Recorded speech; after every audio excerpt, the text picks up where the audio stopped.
I smile best.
Yeah, ready when you are.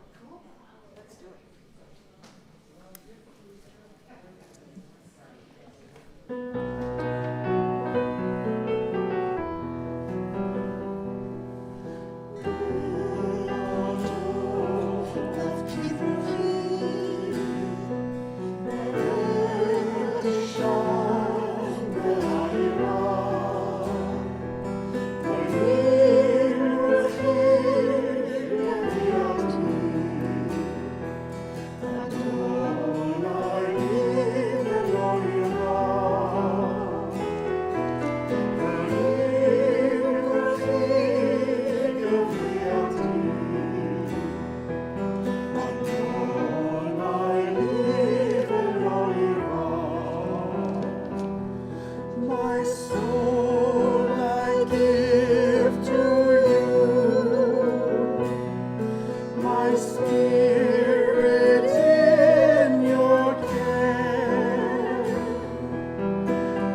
Shana Tova Umituka. A good and sweet year, Gemar Chatima Tova. May be we sealed in the book of life for good in this year 5782. While our cellist is setting up, actually what Laura told me to do was ad-lib, which feels like really dangerous territory. But I'll mention a few things at this point. One is, and I wrote about it in this week's newsletter in my blog, but I'll kind of reiterate some points. Oh, you're ready. Nothing to set up. I'm ad-libbing for nothing. You are. I've been sucker punched. So with that, I'm going to shift. I'm not talking about rituals that I talked about in the newsletter. Instead, I'm going to talk about Kol Nidre and introduce it with our cellist, Maria Crosby, who we're thrilled to have here this evening. In our regular weekday morning service that we've been holding actually on Zoom since the pandemic started, and foresee that we will continue to do that long after the pandemic, God willing, is through. One of the two study texts we've been using, one is Talmud, daily page of Talmud. The other is Rabbi Jill Hammer's Jewish Book of Days.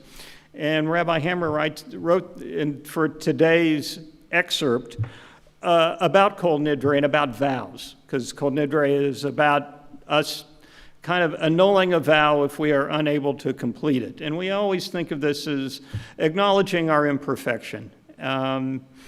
But it's more than that, and this is what she writes about, that in the book of Judges, there's Jephthah who makes a vow with God that if God protects him during war and brings him back safely, the first creature he lays eyes on, he will sacrifice.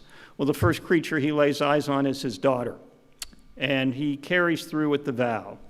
And the lesson to be learned is that sometimes in the interest of justice, vows we have made, intentions to keep, ideologies that we try and adhere to, need to give way to compassion and need to give way to justice. So with that, I'll Maria come up now and play for us this haunting and beautiful and most appropriate prayer for this Yom Kippur Eve, Kol Nidre.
To Marie and Karen, thank you for such beautiful music, such meaningful music.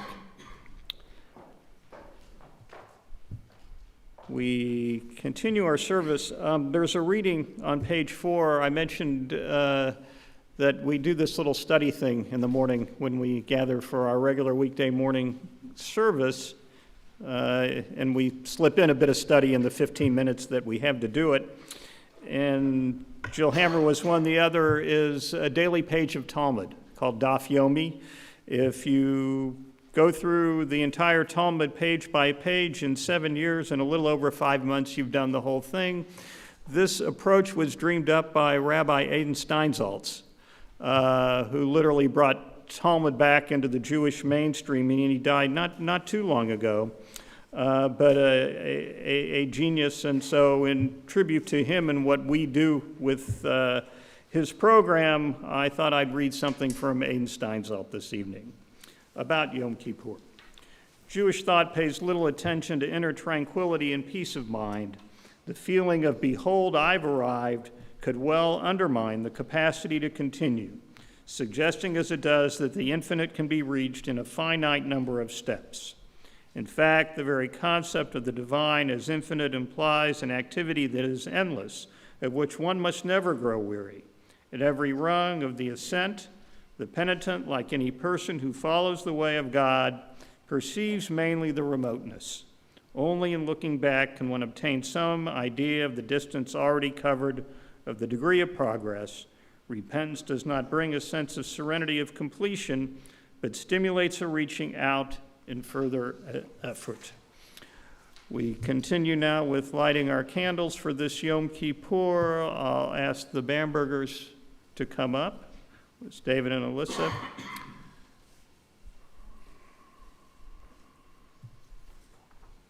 And as they do, the blessings are on page 9.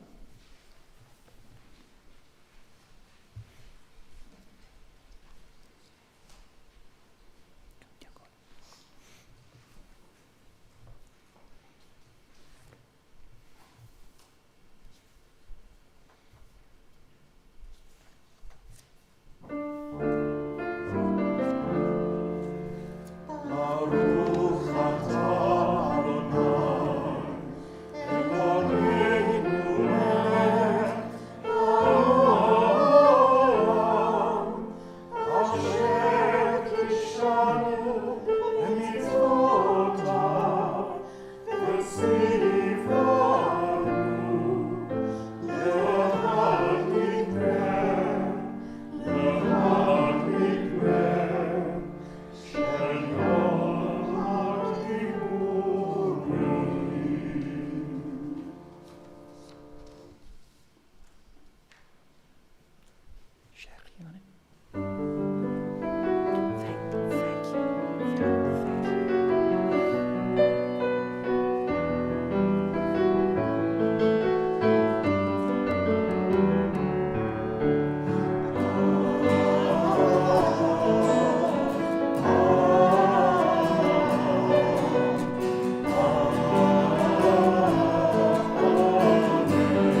service continues on page 16.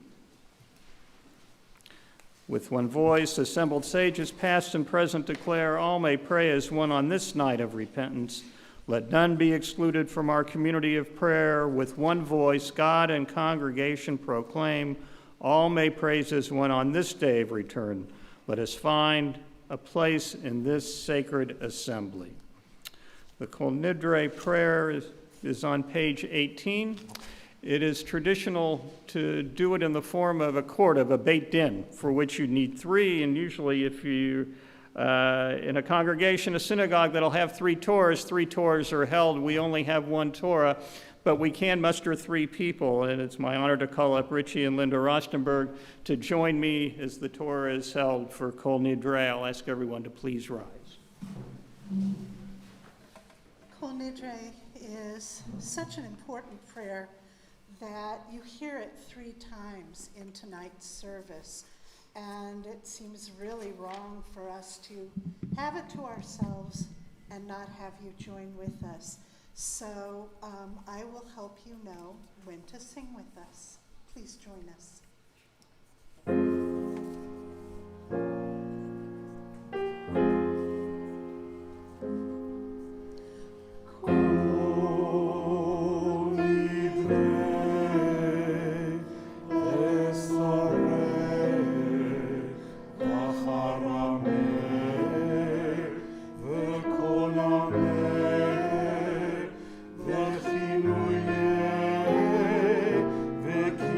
Say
Continue on page 20.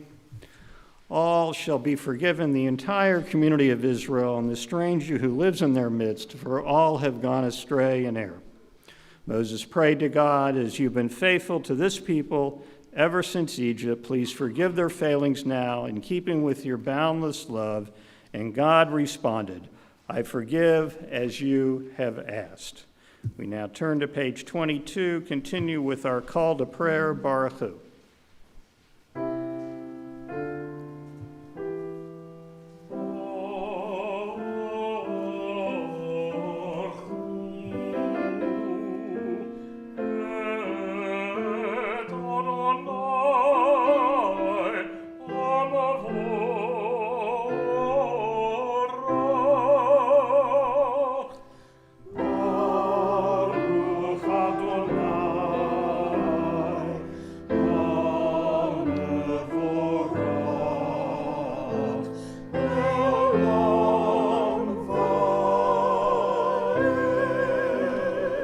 Please be seated. Service continues on page 25. Day and night are yours, creative spirit of the universe. The muted colors of twilight, the radiance of dawn, yours are the spreading wings of light, the deepening shadows of darkness and ever-changing drama. In the human heart, too, the struggle between darkness and light unfolds. From sunlit heights of generosity, the human heart sinks to the gloomy depths of selfishness. Although we fall, you give us the strength to rise again. You call on those who hurt through word or deed to break free from wrongdoing and return to you. All who hear your call to goodness are embraced. All who reject emptiness and evil find acceptance from you. We come into your presence this night of Kol Nidre, aware that our shortcomings and weaknesses are many, yet encouraged by your promise of forgiveness. We choose freely the path of repentance, restoring wholeness to our lives and holiness to the world. Baruch atah Adonai hamari v'aravim. Continue responsively on page 27. We pause in reverence before the gift of self. The vessel shatters, the divine spark shines through, and our solitary self becomes a link in Israel's golden chain. For what we are by sharing, and as we share, we move toward the light. We pause in reverence before the mystery of the presence, the near and far reality of God. Not union, but communion is our aim. And we approach the mystery with deeds. Words lead us to the edge of action, but it is deeds that bring us closer to the God of light. We pause in terror before the human deed, the cloud of annihilation, the concentrations for death, the cruelly casual way of each to each. But in the stillness of this hour, we find our way from darkness into light. May we find our life so precious that we cannot but share it with the other, that light may shine brighter than 1,000 suns, with the presence among us of the God of light. Ve'avtaka l'tasir mimenu le'olamim, Baruch atah Adonai, Ohei b'amo Yisrael. Shema, page 28.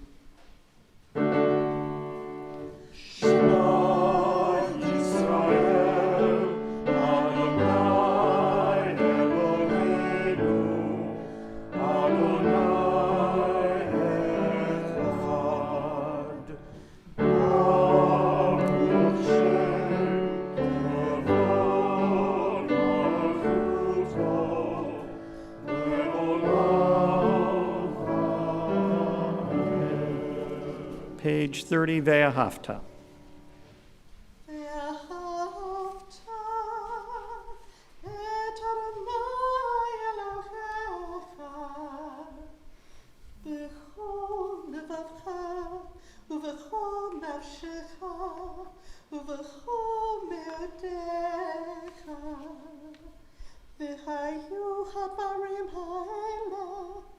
Asher Elohim etzavecha, hayom aluvavecha, v'shinantam levanecha, v'dibarta b'meshivtecha b'veitecha,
Adonai Elohechem Emet.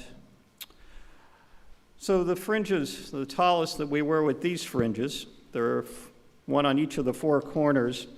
The way they are constructed, the way they are wrapped and knotted, totals in an odd sort of way 613, representing the 613 commandments in our written Torah and our 5 books of Moses. So they become a behavioral tool, a reminder for us. And there is only one night of the year that we wear the tallis. We usually only wear it in the morning. And that's this night of Kol Nidre, this night of Erev Yom Kippur, the extra reminder that we are, the way we show our connection to God, our relationship with God, is through our behavior, much more so than in our faith. And with all that in mind, we continue with the reading on the bottom of page 37. And you shall make fringes on the corners of your garments, and you shall leave the corners of your fields for the poor. Behold, I clothe myself tonight in this 4-cornered talit, whose fringes recall my sacred obligations. Let me open my field of vision to recognize the poor. Let me open the clenched fist of my selfishness and extend my hand to the hungry. Let me open the darkest corners of my heart to the light of truth.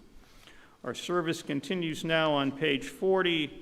Our prayer celebrating God's redemption from Shirat Hayam, the Song at the Sea in the book of Exodus, Mi Chamocha.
In every evening service, as we turn down for the night, we pray for God's sheltering presence.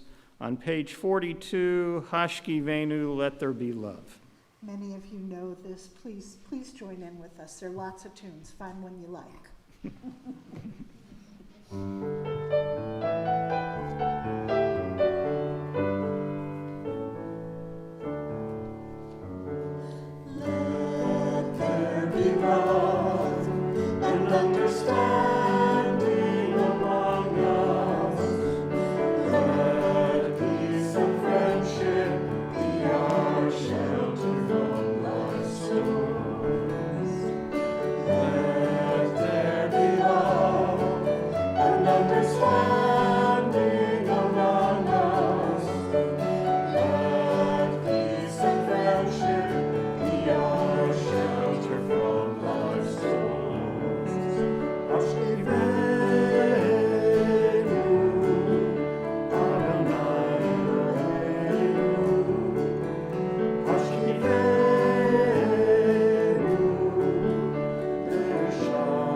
Ata Adonai haparei sukat shalom aleinu ve'al kol amo Yisrael ve'al Yerushalayim.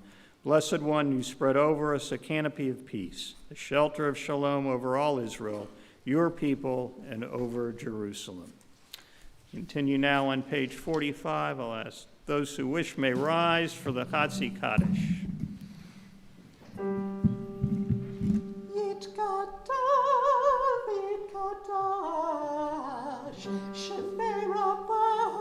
Amen.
Continue now with the central part of our worship, the Amidah, which we'll recite silently this evening, beginning on page 46 through page 81, or the words that are in your heart on this Erev Yom Kippur. And when you've completed the Amidah, you may be seated.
In every service and every day of the year, we include a prayer for peace. Shalom Rav, page 78. Shalom Rav, Yisrael Olam, Tassim Olam. Shalom Rav, Yisrael Olam, Tassim Olam. Ki atah melech hakol, lechol hashalom. Ki atah melech hakol, lechol hashalom. Shalom Rav Yisrael Olam, Tassim Olam. Shalom Rav Yisrael Olam, Tassim Olam. Shalom Rav Yisrael Olam, Tassim Olam. Tassim Olam. Tassim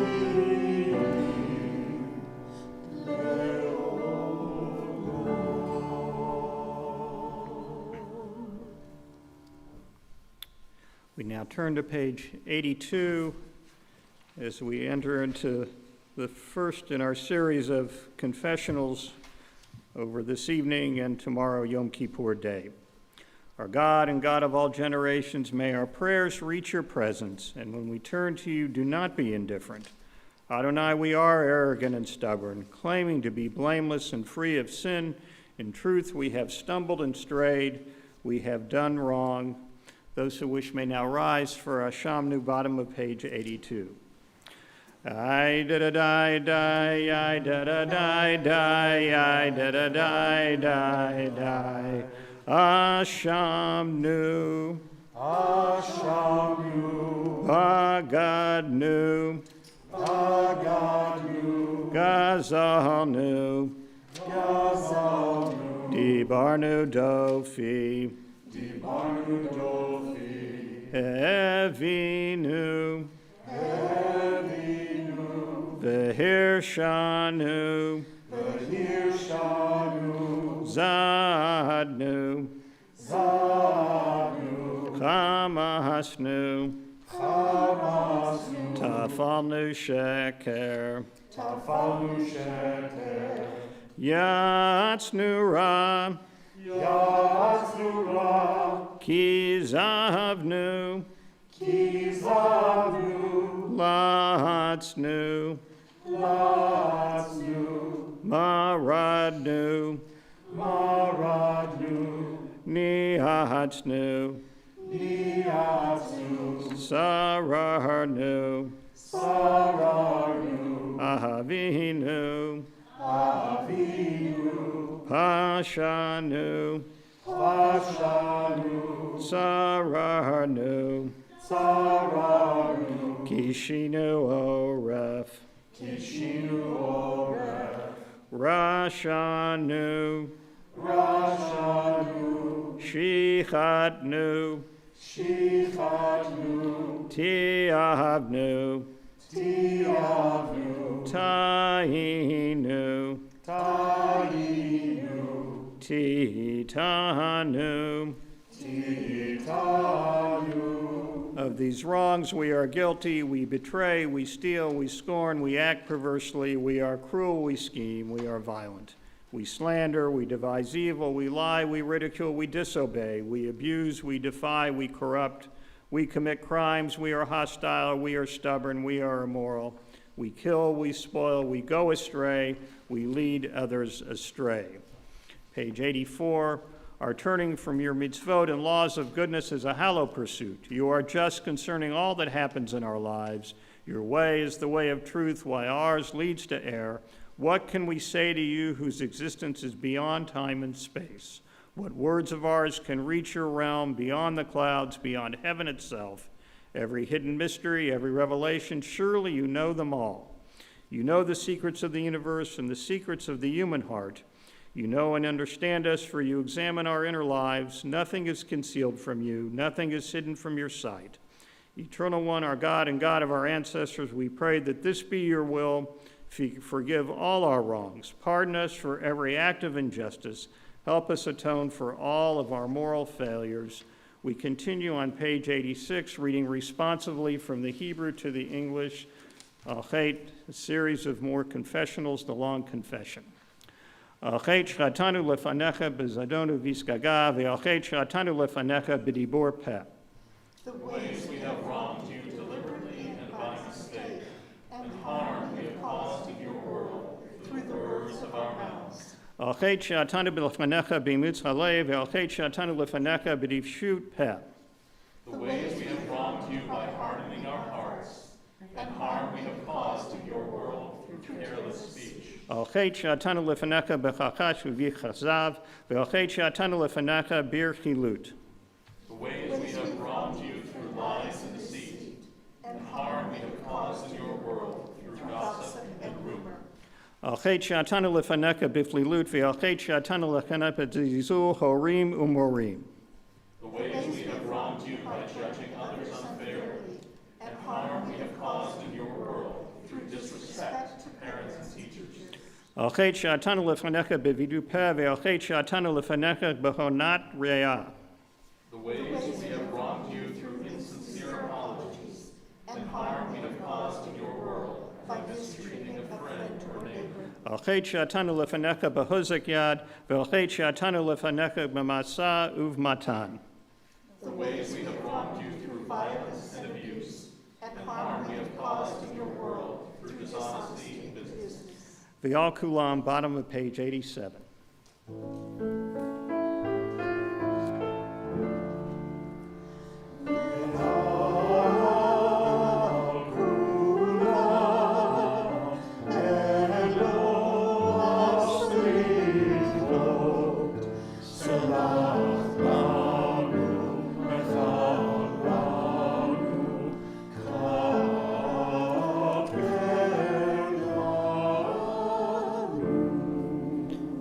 Continue top of page 88.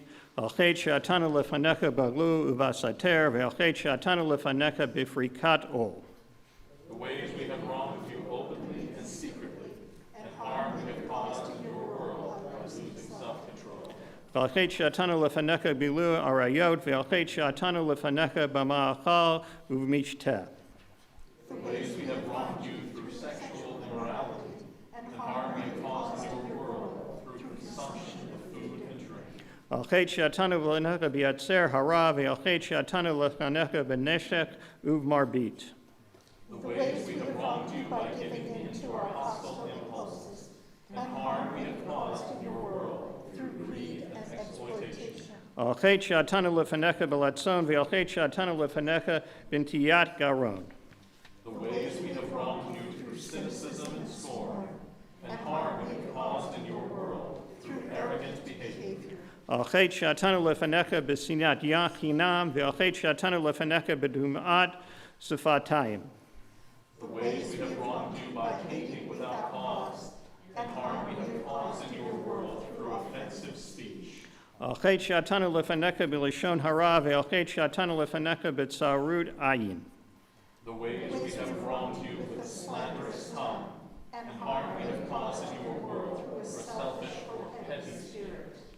Ve'al kulam, middle of page 90.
Please be seated.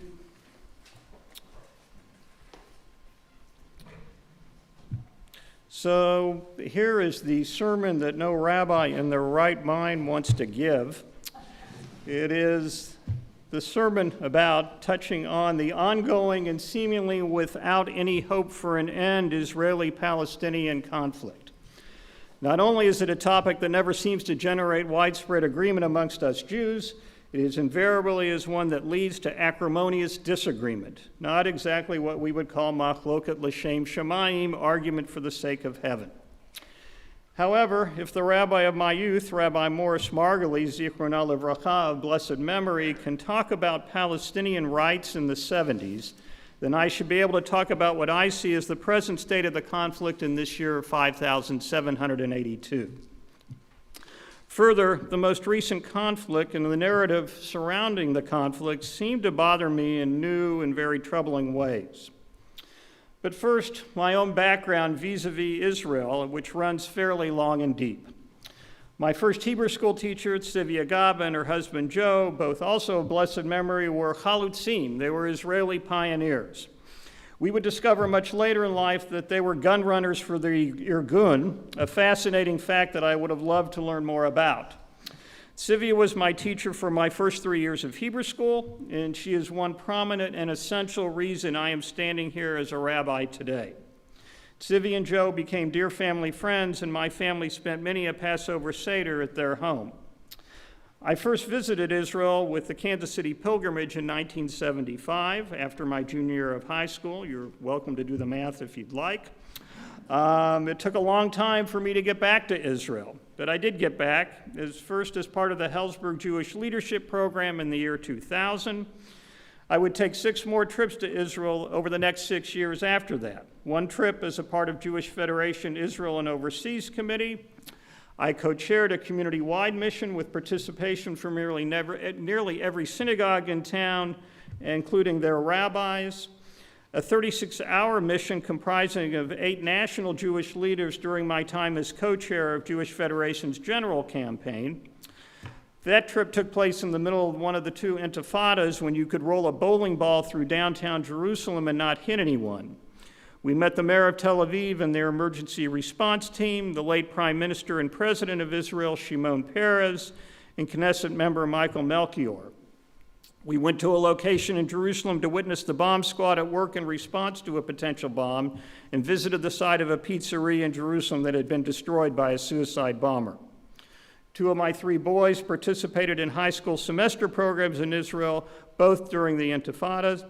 My eldest was with a group of students at a Cafe Hillel in Jerusalem's German colony in which a terrorist suicide bomber set off a bomb in the same Cafe Hillel the following night, killing an Israeli surgeon and his young daughter.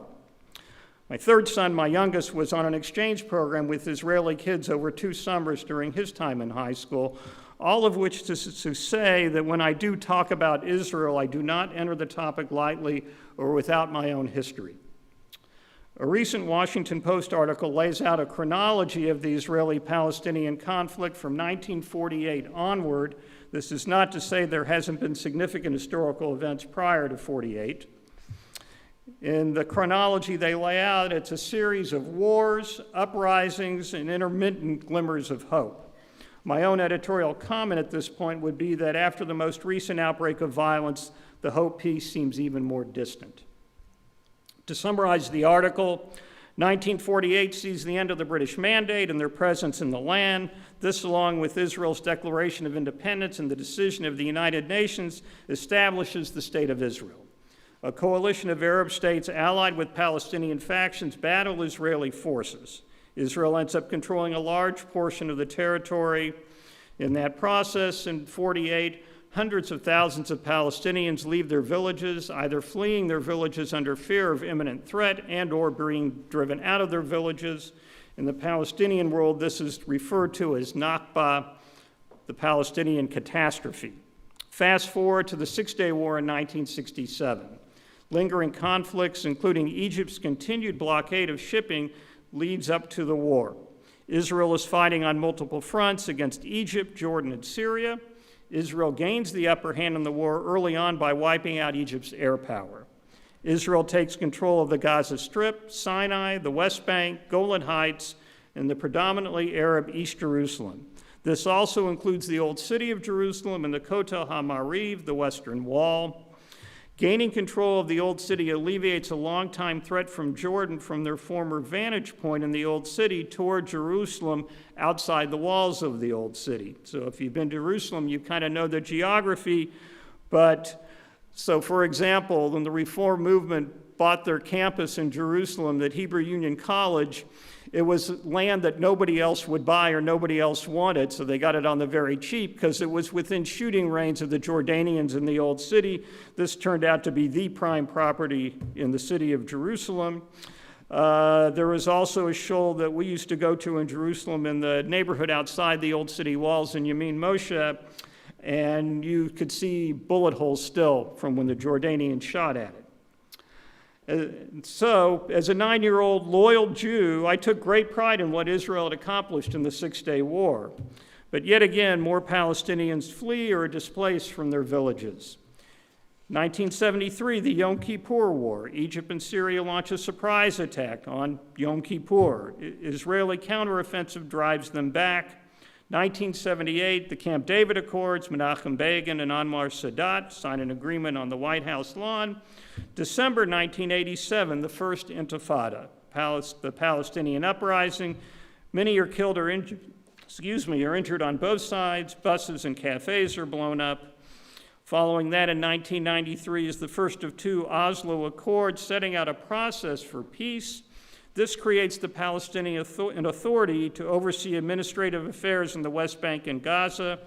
PLO is now recognized as a negotiating partner. Still unresolved are Israeli settlements in the West Bank and the status of Jerusalem. 2000 to 2005 is the Second Intifada. That is when most of my visits to Israel took place. It's when my two elder sons did their high school semesters. 2006, Hamas wins elections in Gaza, which strains the relationship between Hamas and Fatah, Hamas who controls Gaza basically, and Fatah who controls the West Bank. 2008, rocket attacks from Gaza supplied by tunnels from Egypt. Israel responds with 3 weeks of attacks on Gaza. 1,100 Palestinians and 13 Israelis are killed. 2014, Hamas militants kidnapped 3 Israeli teenagers in the West Bank and kill, prompting an Israeli military response. Hamas responds to the response with rocket attacks from Gaza. A 7-week conflict leaves 2,200 Palestinians dead in Gaza, 67 Israeli soldiers died, and 6 Israeli civilians are killed. 2017, the Trump administration, without any negotiating process, recognizes Jerusalem as the capital of Israel and announces plans to move the U.S. Embassy from Tel Aviv to Jerusalem. 2018, Palestinian protests along the Gaza fence with Israel, including demonstrators hurling rocks and gasoline bombs across the barrier. Israeli troops kill more than 170 protesters over several months. Israel stages covert raids into Gaza, killing at least 7 suspected Palestinian militants. A senior Israeli officer is also killed. Hundreds of rockets are fired from Gaza into Israel. And now we get to this year, May 2021. Weeks of tension in Jerusalem with Israeli police raiding the Al-Aqsa Mosque on the Temple Mount on the last day of Ramadan, a particularly holy day in the Muslim world, and displacing Palestinians from their homes in the Sheikh Jarrah neighborhood in East Jerusalem. Hamas fires rockets into Israel, including toward Jerusalem, for the first time in years. Israel retaliates with airstrikes. More than 200 killed in Gaza and 10 killed in Israel. At the same time as this is going on, there are riots in mixed Israeli cities. By mixed cities, I mean cities with extensive Arab populations. These riots are incited by Kahanis with retaliatory responses by Arabs. I was heartened to read that through these efforts by organizations like New Israel Fund to organize mutual watch groups between Israeli Arabs and Jews in these mixed cities, that the violence has dissipated. Yet the Israeli government continues to fund Keren Kayemet, the Jewish National Fund, to subversively continue programs which not only displace Palestinians from their homes and land, but also Bedouins from their villages. The Jewish National Fund I grew up on, where we bought a tree for 15 cents. I still couldn't find my trees every time I went to Israel, but they are about something very different these days. So, during and after the latest Israeli-Palestinian conflict, there was a heated debate about the Israeli response. Notwithstanding that Hamas was shooting rockets from Gaza into civilian targets, it was argued that Israel's bombing of targets in Gaza was excessive. The defense of the Israeli position from the Jewish community was familiar from past conflicts. Israel has every right to defend itself. It is Hamas that puts military posts in the midst of civilians in Gaza. It was Hamas who initiated the conflict. In addition to addressing the issues of the immediate conflict, defense of Israel's right to exist also came to the fore. As Jews, our connection to the land goes back millennia. The notion of a distinct people who are Palestinian is a relatively recent phenomenon, not a long-existing claim to the land. Other surrounding countries which have harshly criticized Israel for its treatment of Palestinians have done little to nothing to aid Palestinians and Palestinian refugees.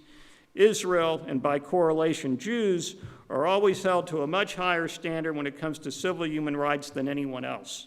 And after centuries of anti-Semitism and persecution of Jews, and particularly after the Holocaust, the world owes us a safe haven, a land that we can call our own.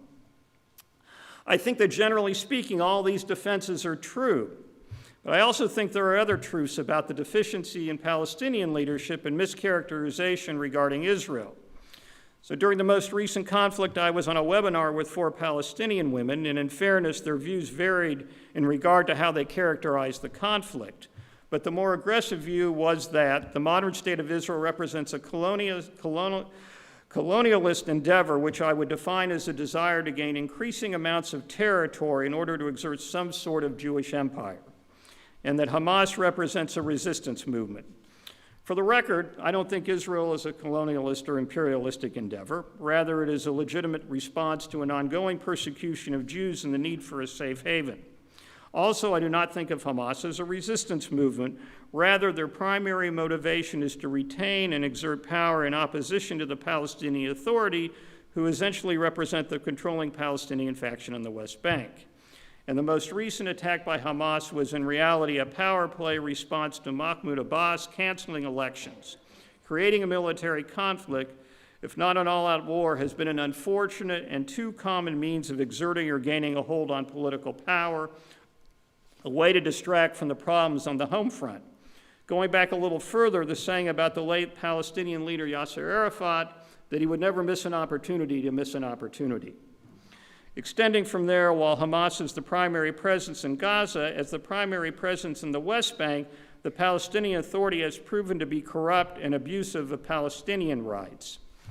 So to sum up so far, our pain from centuries of persecution, which has been a primary contributor to the Zionist ideal, is real. In other words, before anyone critiques Israel and the ongoing Zionist endeavor, our pain needs to be recognized and taken into account. Hamas and Palestinian leadership do not come into the narrative with clean hands, and we have come in for criticism as somehow being unique and violating human rights compared to other countries. We have and continue to argue that this is a prime illustration of how Israel, and by extension the Jewish people, are judged by a different, unfair, and anti-Semitic standard. Yet, these are not the only set of truisms. There are additional facts that we can and should recognize and hold as true, along with the just mentioned set of facts and arguments. So while the formation of Palestinian nationalism in relation to a geographically specific place is a more recent phenomenon, it did not originate yesterday, nor did it originate as a response to early Zionism in the mid to late 19th century. It was probably a response to the end of the Ottoman Empire, the empire's control over the land in the late 19th century, what we now know as Israel. In 1948, as Israel became the modern Jewish democratic state, there occurred widespread displacement of Palestinians from their homes and villages and destruction of their villages. During the Nakba that I mentioned previously, the Palestinian catastrophe, approximately 700,000 Palestinians were displaced from their homes and villages, and somewhere between 400 and 600 Palestinian villages were destroyed. Over more recent years, Palestinian olive growers and their farmers in the West Bank have been prohibited from accessing their land. Fast forward to the most recent conflict. As I mentioned previously, Hamas fired rockets at civilian targets in Israel before Israel bombed targets in Gaza. But Israel, and specifically former Prime Minister Netanyahu, set the process for this response in motion by two acts: putting an Israeli police presence on the Temple Mount at the Al-Aqsa Mosque in Jerusalem on the last day of Ramadan, and by evicting Palestinians from their homes in the Sheikh Jarrah neighborhood in East Jerusalem. Hamas, who doesn't need much in the way of a provocation to initiate an attack, got it with these two acts. Further, Netanyahu got the conflict he was looking for in the hopes of both coalescing Israeli voters to support him in the then upcoming election by conflating support for Israel's defense with supporting his staying in power as prime minister, and distracting Israelis from his ongoing criminal prosecution for corruption. Adding to the tension was the action of Kahana's followers of the late Mayor Kahane, who founded the Jewish Defense League. Kahane and the JDL, if you will remember, had a history of bombings, arsons, and assassinations, supposedly on behalf of the Jewish people. They were responsible for inciting the round of riots in the mixed cities, the cities in Israel with significant Israeli Arab populations, such as Lod, Haifa, and Ramla. Ramla, not to be confused with Ramallah, which is in the West Bank. Ramla is a city which has a close relationship with the Jewish community here in Kansas City. Calling their followers to gather in these cities in order to attack Arabs and destroy Arab properties and businesses. There was an Israeli-Arab response of violence and damage to Israeli synagogues and businesses. This was new and an upsetting wrinkle in places that had previously coexisted with little acrimony. So what to make of all this? My fear, and unfortunately my expectation, is that we will forget about the 2021 conflict, as we have previously put the 2018 conflict, the 2014 conflict, the 2008 conflict, et cetera, out of our minds, and we've probably already forgotten about the most recent conflict. Therefore, we will repeat this cycle of violence again and again, notwithstanding the rightness of our views. In thinking about this ongoing conflict, I have three thoughts. The first is a quote often attributed to Albert Einstein, which is that the definition of insanity is repeating the same action over and over again and somehow expecting a different outcome. The second thought is that being right is not always all it's cracked up to be, or put another way, being right does not necessarily lead to being better. Third, we need to draw a distinction between the leadership on both sides and ordinary Israelis and Palestinians doing extraordinary things in the pursuit of peace and justice. As to repeating the same action, every time we as Jews in Israel are criticized for using excessive force against Palestinians and violating Palestinian rights, we have consistently responded with the same defensive points, and yet nothing has changed. A couple of thoughts here. A consistent response to real and perceived anti-Semitism amongst many mainstream Jewish organizations is to focus their concern on how our actions are being reported by the media and how we are being perceived and judged in the world. Trying to change how we are perceived and judged by the media and beyond seems to be an exercise in futility. When have Jews ever not been judged harshly by the broader world? We used to be just fine with being held to a higher standard and holding ourselves to a higher standard. This leads to the other thought that at a certain point, in continually trying to defend ourselves, what we really start to sound like is defensive. I think our time is better spent controlling what we can control, which is our own action. Can we focus at least some of our action on how we can get ourselves closer to peace?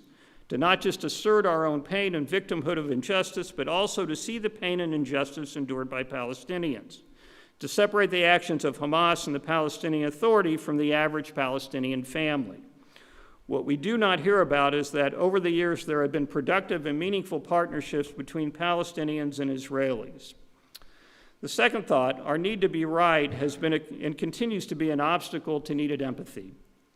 Again, when we are trying to win a debate, we can only see our side and of greater harm, can only connect to the conflict via our own emotions of pain and anger. This is a piece of what has been characterized as grievance politics. We only know and are all about what we are against. To live out our highest Jewish values, we need to understand and do the work of what and who we are for. To live lives imbued with a sense of concern for the other, the stranger in our midst who is not like us, and to always lead with a sense of compassion. Because if we as Jews are only about what we are against and cannot create a vision of what and who we are for, I fear Judaism will not survive. As to people doing extraordinary things, an example many of us hold on to is Prime Minister Yitzhak Rabin of blessed memory, who gave up his life and his work for peace.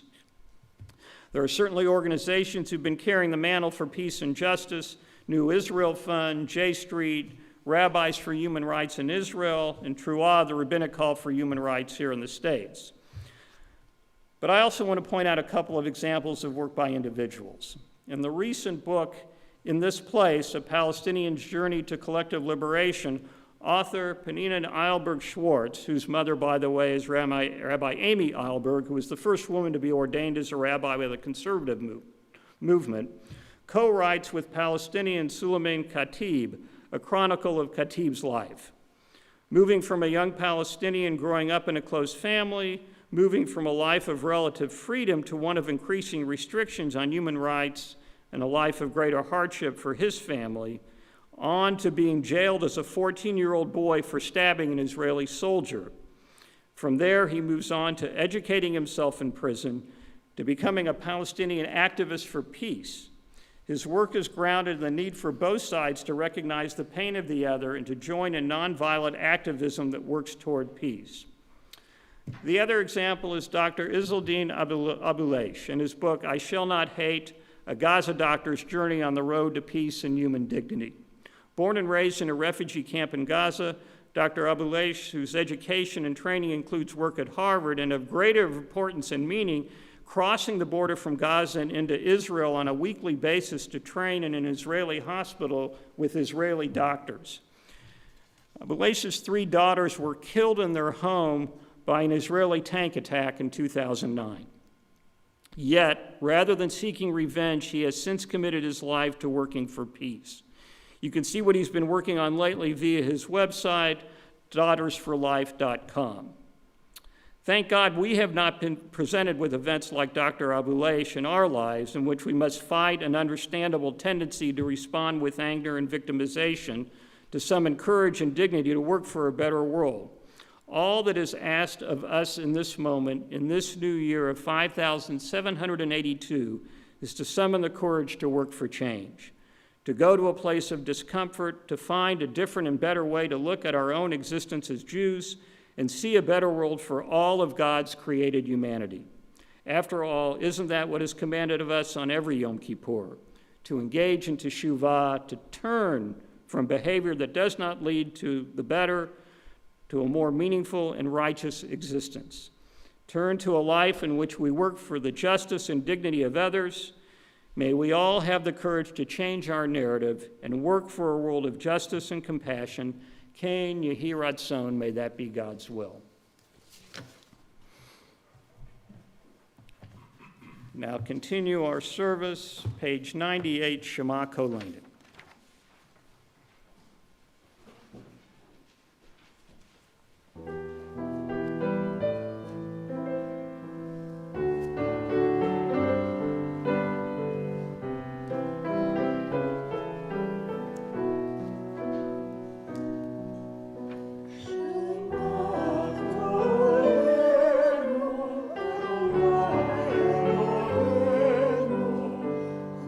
Nos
Après Mauve, page 101.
I'll ask Maria to come back up as we do here for the third time our prayer, our vow, Kol Nidre.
On this Yom Kippur, we call out to Avinu Malkeinu, the Almighty God, the God of redemption, and the compassionate God. Page 114, Avinu Malkeinu. This too is a very important prayer. We sing it at practically every one of our services. Again, we want you to join us, and I'll help you to know when.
Those who wish may now rise as we continue with Aleinu, page 116.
118.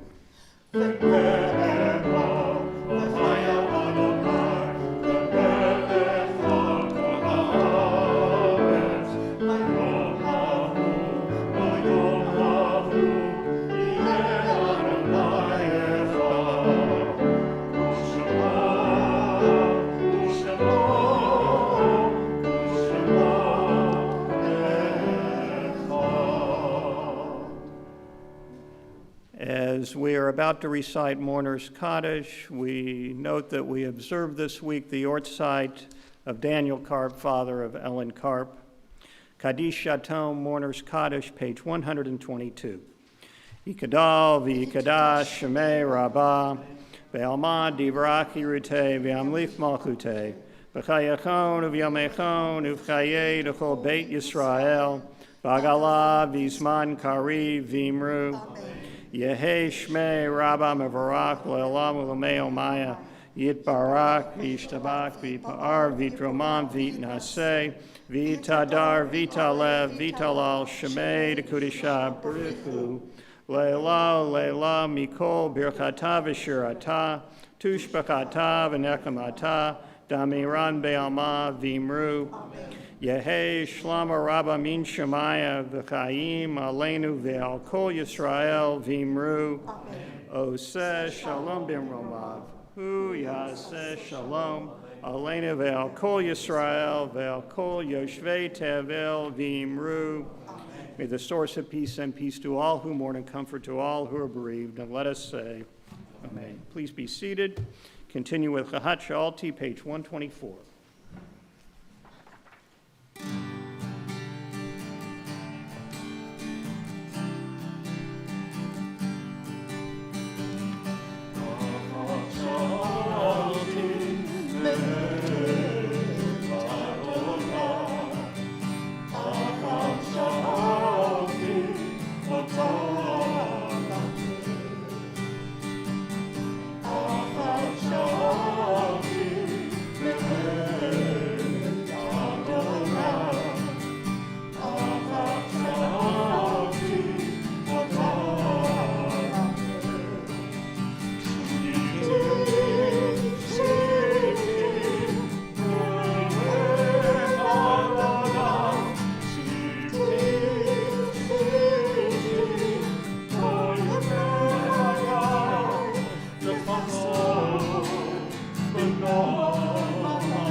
Now, it's my pleasure and honor to call up for a few announcements our wonderful president, Wen Began.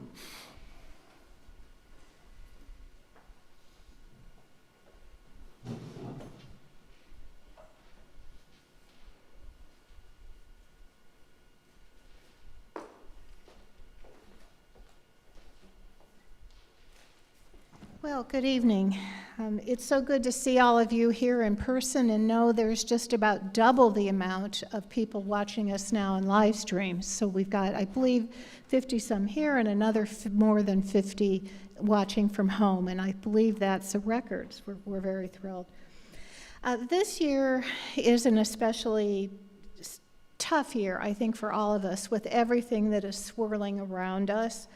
Pat Clinton, my very good friend and board member, pointed out a beautiful poem written by Langston Hughes that's one of the supplemental writings in the Rosh Hashanah liturgy. And it seems especially appropriate for now, for this time that we're all living in. And it ends with this verse: "Do not wait for a miracle or the sudden transformation of the world. Bring the day closer, step by step, with every act of courage, of kindness, of healing and repair. Do not be discouraged by the darkness. Lift up every spark you can and watch the horizon for the coming of the dawn. Look closely, it has begun." I would like to take a moment to ask something of you again. This year we've had some extraordinary expenses due to meeting in person and then also offering live stream. It's so important that everyone who wants to can be a part of this congregation and of our services. So I'm pleased to announce that we're very close to our goal, and it will just take a little bit more for us to reach it. Thank you for all of you, of those who have donated, and if you can, would you please give us just a little bit more so that we can continue to do what we have done this year and offer these services to anybody who would like to come or watch them from home. You can see on the slide that the PayPal QR code is there, and then there's also the address for our congregation, but you can pick up one of the envelopes that's on our chair, so thank you. I believe it's really important to thank people who have made this hybrid service happen, and thank you first and most to Rabbi Doug Alpert for leading us and teaching us and creating a spiritual path for each of us. And to our musicians, Laura Steinell, our music director and producer. The music has been especially moving this year, so thank you very much. And to our singers, Brendan Howard, Judith Epstein, Will Perry, and Karen Ingebretson, singer and pianist. And to our guest cellist, Maria Crosby. And thank you to those of you behind the scenes, Ray Berger, our Colamy Vice President, who took care of all of the details, and to the Colamy Board, who provided serious thought and deliberation in how to do this year. To our production team, Mark Gibbons, Dylan Young, and Anthony Edwards, thank you. And of course, thank you to Reverend Dr. Kendall Gibbons, Senior Minister of All Souls UU Church, who makes us always feel welcome. Thank you to those of you who participated in the service. And thank you also to all of our donors and sponsors who have helped us keep the service open to the community and provide the live stream option. To all of you, both here and at home, may you have an easy and sweet fast and good Yontif.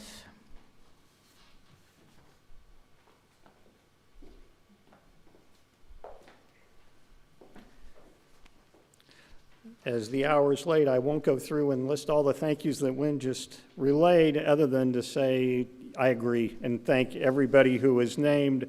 And all of you, I stand on all of your shoulders, and it's my honor to walk with you on the journey.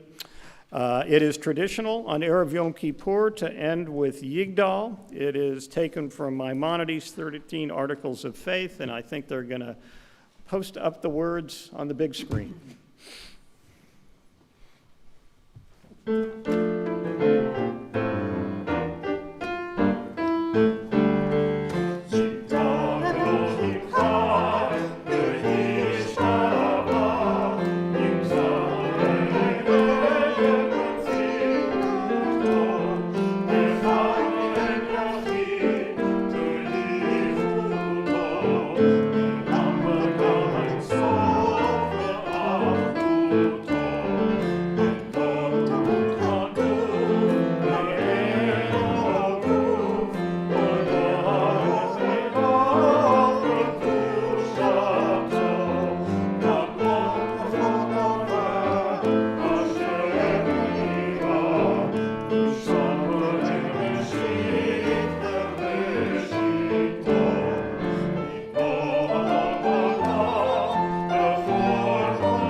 Shana Tova Umituka, a good and sweet year.